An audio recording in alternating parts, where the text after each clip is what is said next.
Shalom, jemaat yang dikasihi oleh Tuhan. Kita bersyukur kalau kita boleh ada di minggu pertama di tahun 2021 semua karena kebaikan Tuhan. Saya percaya sedang jemaat Tuhan boleh ada saat hari ini semua karena kebaikan Tuhan.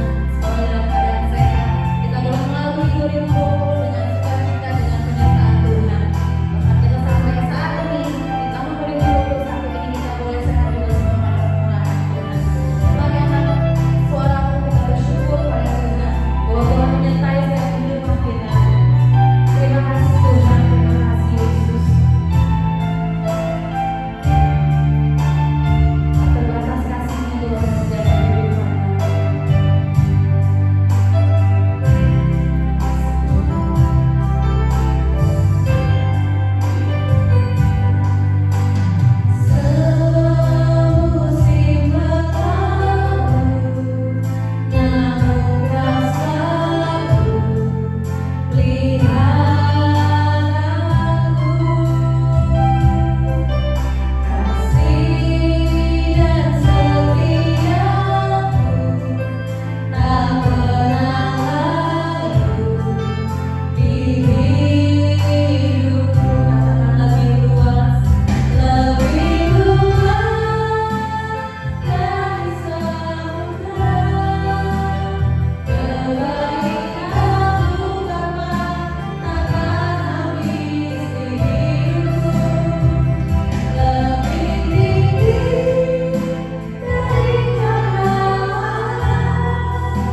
percaya Tuhan di tahun 2021 ini janji-Mu akan digenapi bagi setiap kami, bagi setiap jemaat Tuhan di tempat ini.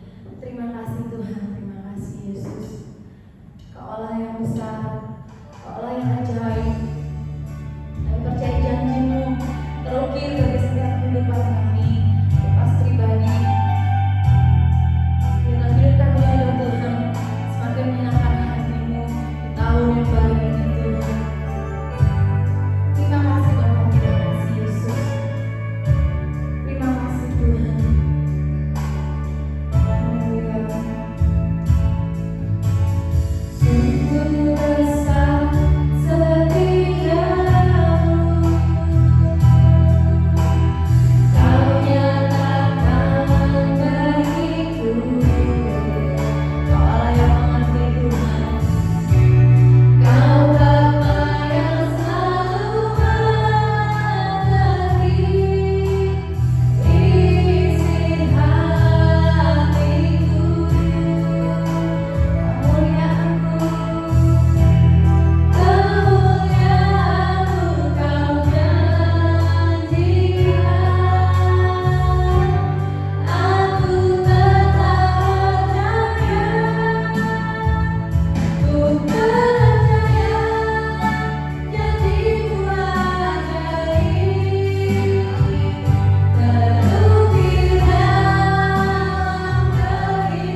kita berterima kasih Yesus, kami sambut firman-Mu hanya di dalam nama Tuhan Yesus. Haleluya.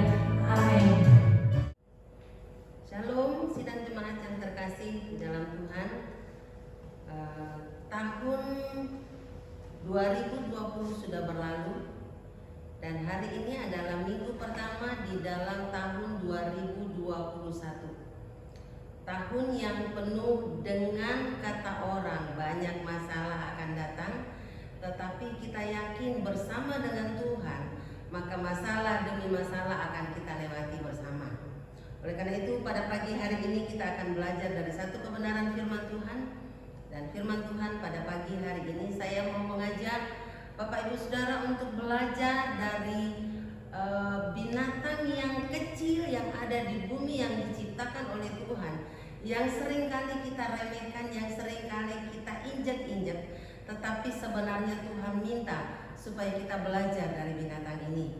Oleh karena itu mari kita akan buka di dalam Alkitab kita, di dalam Amsal pasal 30 ayat yang ke-25 sampai 28. Di dalam ayat-ayat ini kita diminta oleh Tuhan untuk belajar dari 4 binatang yang terkecil di bumi.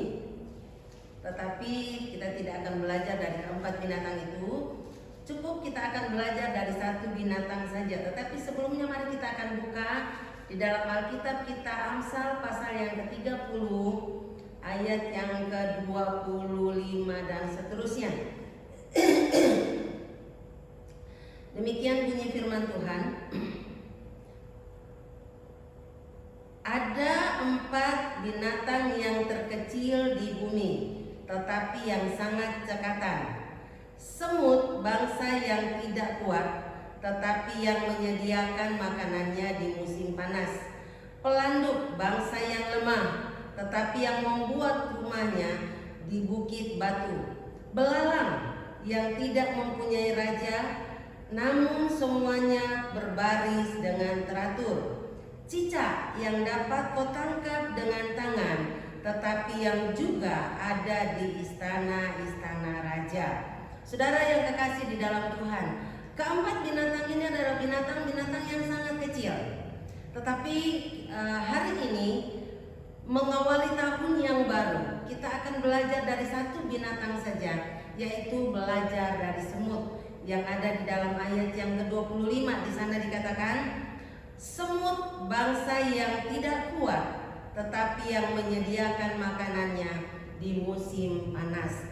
Saudara yang kekasih di dalam Tuhan, ada pepatah yang mengatakan begini, ada gula, ada semut. Tetapi pada dasarnya saya berpikir bahwa pepatah ini tidak selamanya benar. Kenapa? Kalau pepatah ini mengatakan ada gula, ada semut, seolah-olah di mana ada gula baru ada semut. Tetapi kalau kita melihat bahwa semut itu ada di mana-mana, tanpa gula pun semut ada. Bahkan kadang kita menjadi gregetan karena di dalam tempat air minum kita sekalipun kadang ditemukan semut.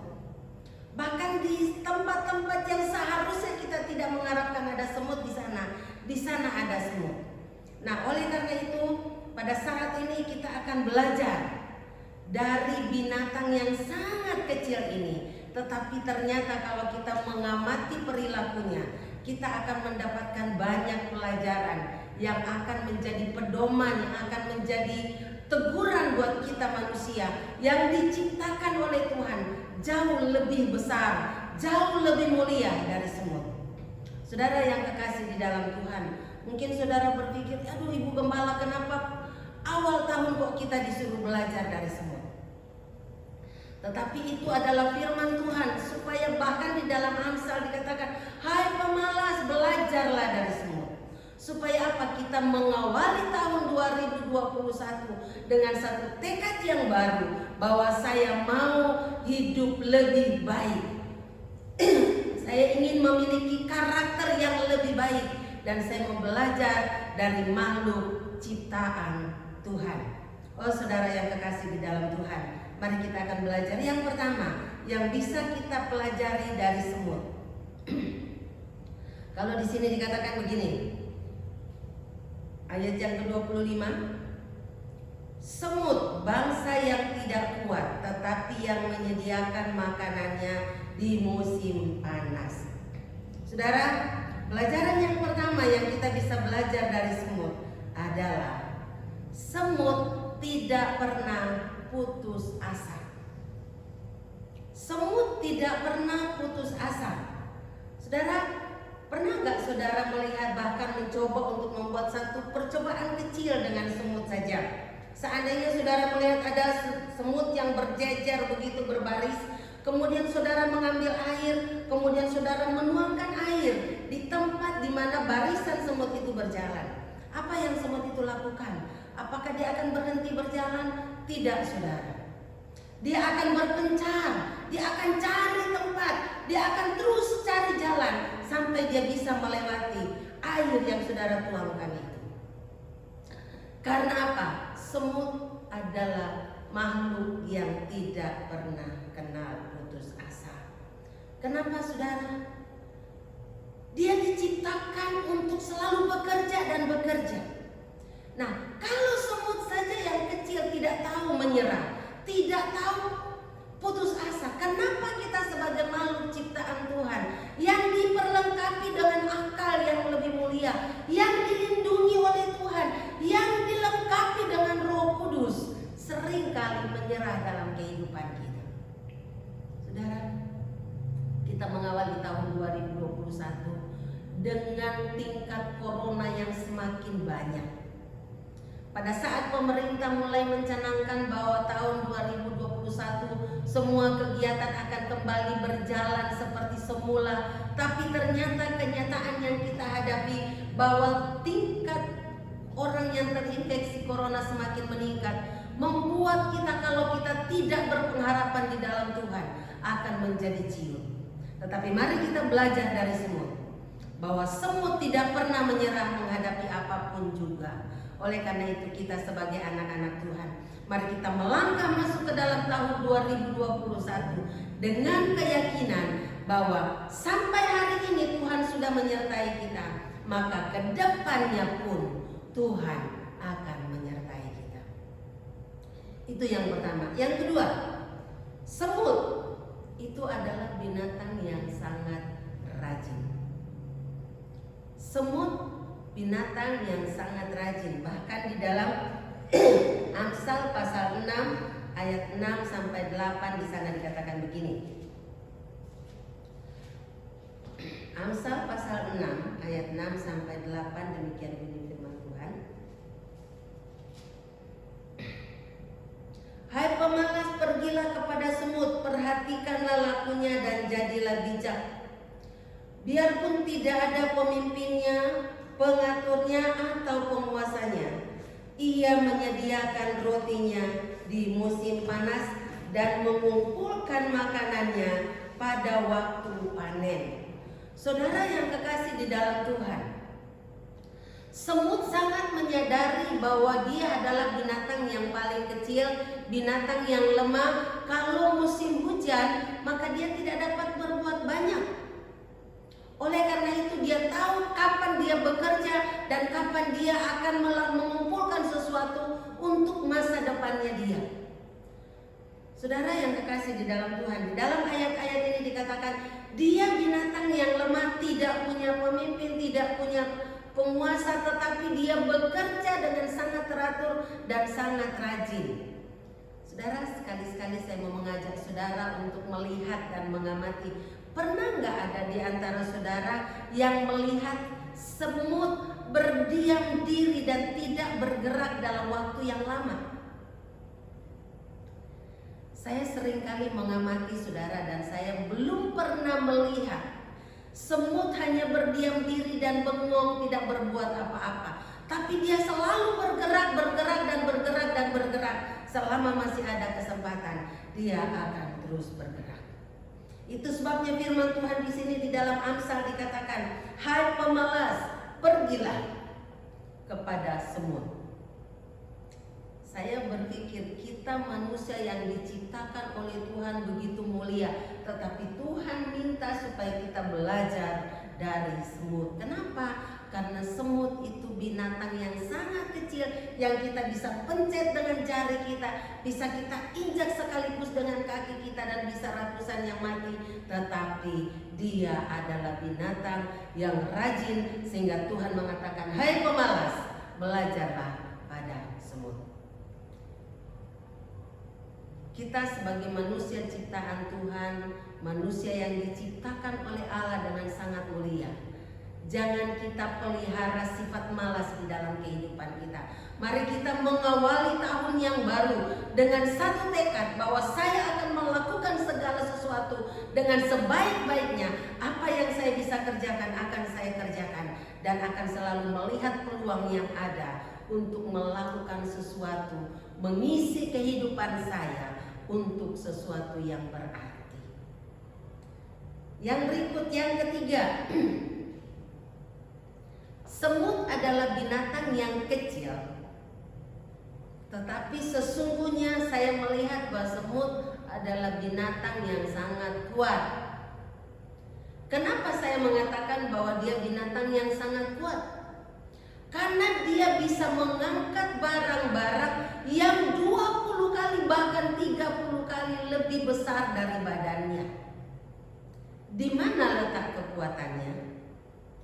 Letak kekuatan semut adalah di sifat gotong royongnya. Semut adalah makhluk sosial, makhluk yang tidak pernah mau bekerja sendiri. Kalau dia menemukan sesuatu yang besar, dia menemukan satu beban yang berat atau makanan, dia tidak akan mengangkatnya sendiri, tetapi dia akan mencari temannya dalam waktu singkat. Dia akan mencari temannya dan dia akan bersama-sama mengangkat makanan itu. Saudara yang kekasih di dalam Tuhan, semut adalah makhluk yang selalu berani bertindak untuk melakukan sesuatu yang di luar jangkauan, di luar kemampuan pikiran kita. Nah, Tuhan memperlengkapi kita dengan satu kemampuan, dengan satu sarana yang membuat kita harusnya lebih daripada semut-semut itu. Karena Tuhan memberikan kita kemampuan untuk percaya kepada Dia. Itulah yang disebut dengan iman. Kita bisa melakukan sesuatu yang jauh lebih besar daripada sekedar kemampuan kita. Kenapa? Karena Tuhan sudah memperlengkapi kita, Tuhan sudah memberikan Roh Kudus-Nya kepada kita untuk memampukan kita melakukan perkara-perkara yang besar. Bahkan Tuhan mengatakan, kalau kamu percaya, tidak ada yang mustahil bagi engkau. Persoalannya adalah, apakah kita percaya kepada kekuatan kita sendiri, ataukah kita percaya kepada kekuatan Tuhan yang diberikan kepada kita? Semut kalau dia berdiri sendiri, dia tidak dapat berbuat apa-apa juga, saudara. Karena dia binatang yang sangat kecil, binatang yang sangat lemah. Tetapi sumber kekuatan semut adalah pada saat dia menemukan sesuatu, dia selalu bekerja sama dengan kelompoknya untuk mengangkat beban yang besar itu. Nah, kita diberi kemampuan yang sama oleh Tuhan, bahkan lebih. Tuhan memberikan kita kemampuan melalui iman kita. Firman Tuhan berkata, kalau kamu percaya, bahkan kamu dapat memindahkan gunung. Kalau kamu punya iman sebesar biji sesawi saja. Iman sebesar biji sesawi artinya iman yang hidup, bukan iman yang mati. Apakah iman kita kepada Tuhan masih sanggup?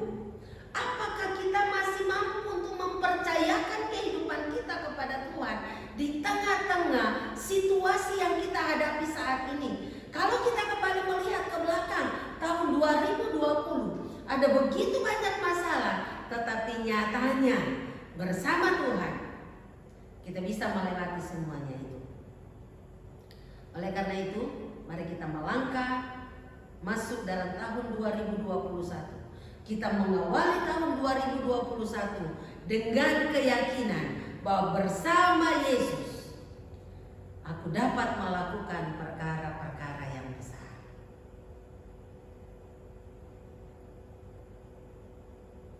Yang keempat, semut adalah binatang yang selalu bisa melihat kesempatan dan memanfaatkan peluang yang ada. Semut tidak menunda-nunda waktu. Saudara, beberapa waktu yang lalu ada seorang datang bawa roti di rumah. Roti ini titipan mau dijual di warung. Kemudian saya taruh di atas meja.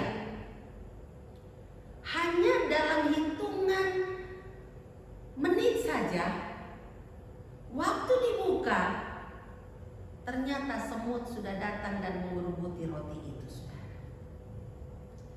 Kalau kita menaruh sesuatu makanan, tidak usah hitung jam. Dalam waktu singkat, semut akan datang dan berkumpul di situ, saudara. Kenapa? Karena semut adalah binatang yang selalu melihat peluang yang ada dan tidak menyia-nyiakan kesempatan yang ada. Saudara yang kekasih di dalam Tuhan, mari kita belajar melihat setiap kesempatan yang ada untuk melakukan terobosan-terobosan yang baru dalam kehidupan kita. Karena kalau kita hanya menunggu kesempatan itu datang, maka kita hanya akan menjadi penonton dan tidak akan pernah berbuat apa-apa, karena selalu ada alasan untuk tidak melakukan sesuatu. Firman Tuhan mengatakan, pemalas berkata, di luar sana ada singa. Sehingga karena di luar sana ada singa, maka dia tidak berbuat apa-apa untuk melakukan sesuatu di luar, dan dia tinggal berdiam diri di rumah. Selalu ada alasan untuk menunda melakukan sesuatu, dan itu harusnya kita buang dari kehidupan kita, dan kita selalu melihat kesempatan untuk melakukan terobosan-terobosan baru, dan Tuhan akan menyertai kita. Saya pernah membaca satu kutipan yang mengatakan begini, saudara. Semua yang kita harapkan, semua yang kita dambakan itu ada di luar zona nyaman kita. Jadi kalau kita mau mendapatkan sesuatu yang baru, sesuatu yang kita dambakan, jangan kita tetap tinggal di dalam zona nyaman kita, tetapi mari kita keluar, melangkah dari zona nyaman kita dan melihat kesempatan-kesempatan yang ada. Karena kesempatan itu tidak selalu ada. Kesempatan itu suatu saat akan tertutup. Kesempatan itu suatu saat akan berlalu. Oleh karena itu setiap ada peluang, kita tangkap peluang itu, kita gunakan untuk melakukan sesuatu berkarya bagi Tuhan. Dan kita akan menjadi orang-orang yang berhasil. Dan di atas semuanya itu, mari kita melihat bahwa kita tidak dapat bekerja sendiri. Sumber kekuatan semut adalah karena sifat gotong royongnya. Kita bersyukur kita ada di Indonesia yang terkenal dengan semboyan gotong royong. Kita tidak dapat bekerja sendiri, kita tidak dapat berjuang sendiri, kita tidak dapat melakukan segala sesuatu sendiri. Pelayanan di tempat ini juga tidak dapat terjadi apa-apa tanpa dukungan saudara-saudara, tanpa dukungan sidang jemaat, tanpa dukungan bapak-bapak yang pemain musik, tanpa dukungan orang-orang yang bisa teknologi. Saya tidak dapat berbuat apa-apa sendiri. Jadi di samping kita menyerahkan hidup kita kepada Tuhan, berserah sepenuhnya kepada Tuhan, mari kita menjalin hubungan kerjasama dengan sesama kita, bergandeng tangan dengan sesama kita untuk kita bisa melakukan perkara-perkara yang besar. Sidang jemaat yang dikasihi oleh Tuhan, sekali lagi, di awal tahun. Mari kita mulai membuat suatu terobosan di dalam kehidupan kita. Kita buat suatu tekad yang baru dalam hidup kita, bahwa saya mau menjadi lebih baik. Saya mau menjadi orang yang lebih proaktif. Saya mau menjadi orang yang belajar menjadi kreatif. Karena Tuhan sudah menciptakan saya. Tuhan memperlengkapi saya dengan ide-ide yang cemerlang. Dan saya ingin menggunakan ide itu untuk kemuliaan Tuhan. Amin, saudara. Mari kita akan tunduk kepala. Kita merenungkan kebenaran firman Tuhan ini. Kita belajar dari binatang yang paling kecil di bumi, yaitu semut. Tetapi semut adalah binatang yang tidak pernah menyerah. Binatang yang sangat rajin. Binatang yang selalu bekerja sama. Binatang yang selalu mengandalkan kekuatan kebersamaannya. Dan binatang yang selalu melihat setiap kesempatan dan tidak menyia-nyiakan kesempatan yang ada. Oleh karena itu, mari kita belajar dari semut. Kita berdoa supaya Tuhan akan memberi hikmat kepada kita. Dan saya akan kembali mengulang membaca ayat di dalam Amsal pasal 6, ayat yang ke-6 sampai ayat yang ke-8. Demikian bunyi firman Tuhan. Hai pemalas, pergilah belajar kepada semut. Perhatikanlah lakunya dan jadilah bijak. Biarpun tidak ada pemimpinnya, pengaturnya, dan atau penguasanya, ia menyediakan rotinya pada musim panas dan mengumpulkan makanannya pada waktu panen. Saudara, ada waktunya di mana kita tidak bisa bekerja. Ada waktunya di mana kita tidak dapat lagi berbuat sesuatu yang baik. Ada waktunya di mana kekuatan kita menurun. Oleh karena itu, selama kekuatan kita masih ada, selama tenaga kita masih ada, mari kita gunakan kesempatan itu. Karena hidup ini adalah kesempatan. Mari kita akan tunduk kepala. Bapa Surgawi, pada pagi hari ini ya Tuhan, kami bersyukur kepadamu. Karena Tuhan sudah menolong kami. Tahun 2020 Tuhan sudah menyertai kami, dan sampai di sini Tuhan sudah menolong kami. Dan dengan keyakinan bahwa Tuhan menyertai kami mau melangkah bersama-sama dengan Tuhan. Kami mau belajar untuk mengubah kehidupan kami menjadi lebih baik, menjadi orang-orang yang lebih giat bekerja, menjadi orang yang lebih giat melihat kesempatan dan menggunakan setiap kesempatan yang Tuhan berikan buat kami. Terima kasih Tuhan, terpujilah nama-Mu. Hamba berdoa buat seluruh sidang jemaat-Mu dimanapun mereka berada, dan apapun yang mereka lakukan, Tuhan Engkau sertai mereka. Yang sakit Tuhan sembuhkan, yang kekurangan Tuhan tolong mereka untuk mereka lebih giat lagi, dan Tuhan buka jalan untuk mereka. Dan yang sedang membutuhkan pekerjaan, Tuhan berikan mereka pekerjaan. Yang sudah bekerja, ajar kami untuk bekerja dengan giat dan belajar untuk melakukan segala sesuatu dengan segenap hati seolah-olah untuk Tuhan. Terima kasih Tuhan, terpujilah nama-Mu. Kami terus berdoa buat pemerintah kami, beri hikmat kepada mereka. Terima kasih Bapa buat mereka, terima kasih Bapa buat pertolongan-Mu, terima kasih buat penyertaan-Mu atas pemimpin-pemimpin kami.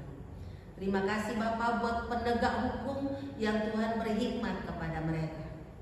Terpujilah nama-Mu. Hamba berdoa pada saat ini buat seluruh pengurus gereja sidang jemaat Allah. Hosana ya Tuhan.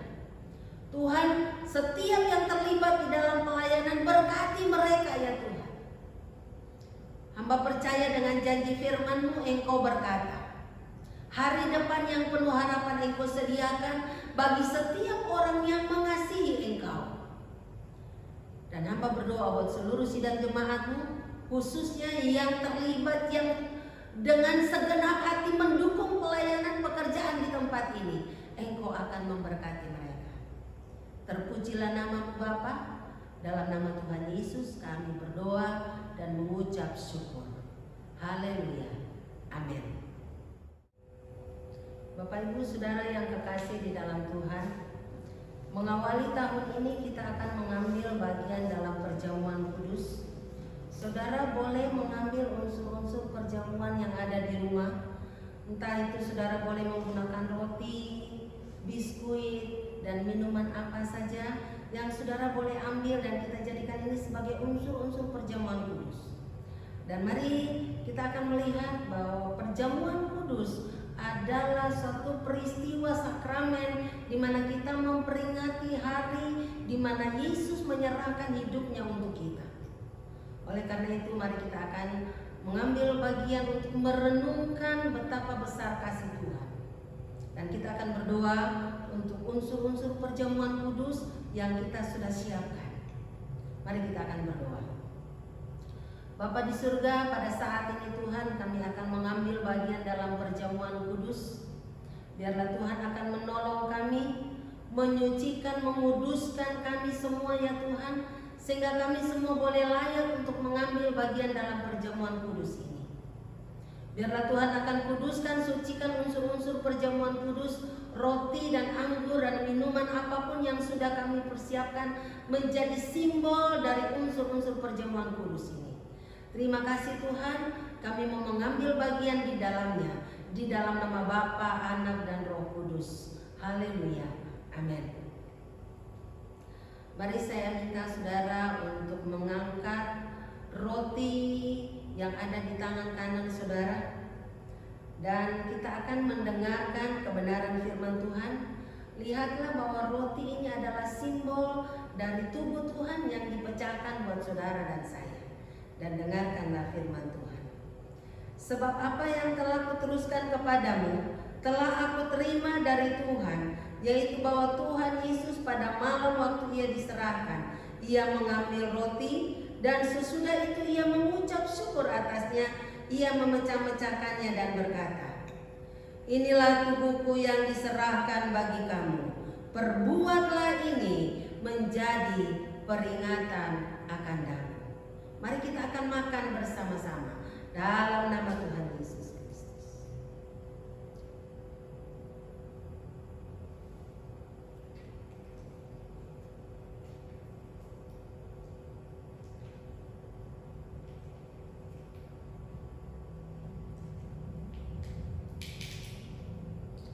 Sambil saudara menyiapkan minuman yang saudara sudah siapkan di rumah, dan angkatlah tinggi-tinggi, lihatlah dengan iman saudara bahwa cawan ini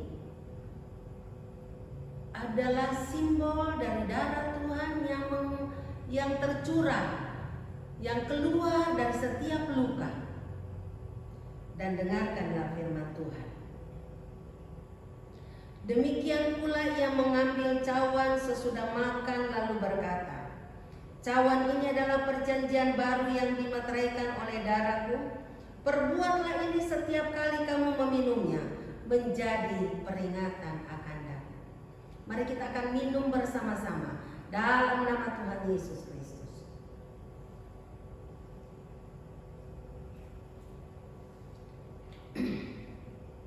Mari kita akan mengucap syukur kepada Tuhan. Sebab setiap kali kamu makan roti ini dan minum cawan ini, kamu memberitakan kematian Tuhan sampai ia datang kembali. Mari kita akan berdoa mengucap syukur kepada Tuhan untuk kasih-Nya yang begitu besar. Kita merenungkan betapa besar kasih Tuhan. Dia rela disalibkan untuk saudara dan saya. Dia rela mati untuk saudara dan saya. Karena kasih-Nya yang begitu besar, Dia rela menggantikan saudara, sehingga saudara dan saya bisa menikmati keselamatan yang sudah disediakan buat kita semua. Tapi ingat, Dia akan datang kembali dan meminta pertanggungjawaban dari kita. Bagaimana kita hidup mengisi kemerdekaan, mengisi keselamatan yang Tuhan sudah berikan buat kita. Terima kasih Tuhan. Terpujilah nama-Mu. Terima kasih Bapa. Kami bersyukur pada pagi hari ini Tuhan, karena kami kembali boleh memperingati hari kematian. Hari di mana Engkau menyatakan kasih-Mu yang luar biasa. Dan saat ini Tuhan, kami mohon biarlah Tuhan akan terus menolong kami melewati tahun 2021 ini dengan penuh kemenangan bersama dengan Tuhan. Terima kasih. Terpujilah nama-Mu. Bapa kami yang di surga, dikuduskanlah nama-Mu. Datanglah kerajaan-Mu. Jadilah kehendak-Mu di bumi seperti di surga. Berilah pada hari ini makanan kami yang secukupnya. Dan ampunilah kami akan kesalahan kami, seperti kami juga sudah mengampuni orang yang bersalah kepada kami. Dan janganlah membawa kami ke dalam pencobaan, tapi lepaskanlah kami daripada yang jahat. Karena Engkau-lah yang mempunyai kerajaan dan kuasa dan kemuliaan sampai selama-lamanya. Angkatlah kedua tangan saudara di hadapan Tuhan, dimanapun saudara berada, dan terimalah berkat Tuhan. Tuhan memberkati engkau dan melindungi engkau. Tuhan menyinari engkau dengan wajah-Nya dan memberi engkau kasih karunia. Tuhan menghadapkan wajah-Nya kepadamu dan memberi engkau damai sejahtera. Marilah kita kembali ke dalam kegiatan kita hari lepas hari dengan menerima berkat sukacita dari Tuhan, persekutuan di dalam kasih Kristus, dan perhiburan dan persekutuan di dalam Roh Kudus kiranya menyertai saudara dan saya mulai hari ini sampai Maranatha, Tuhan Yesus datang kembali. Haleluya. Amin. Selamat hari Minggu.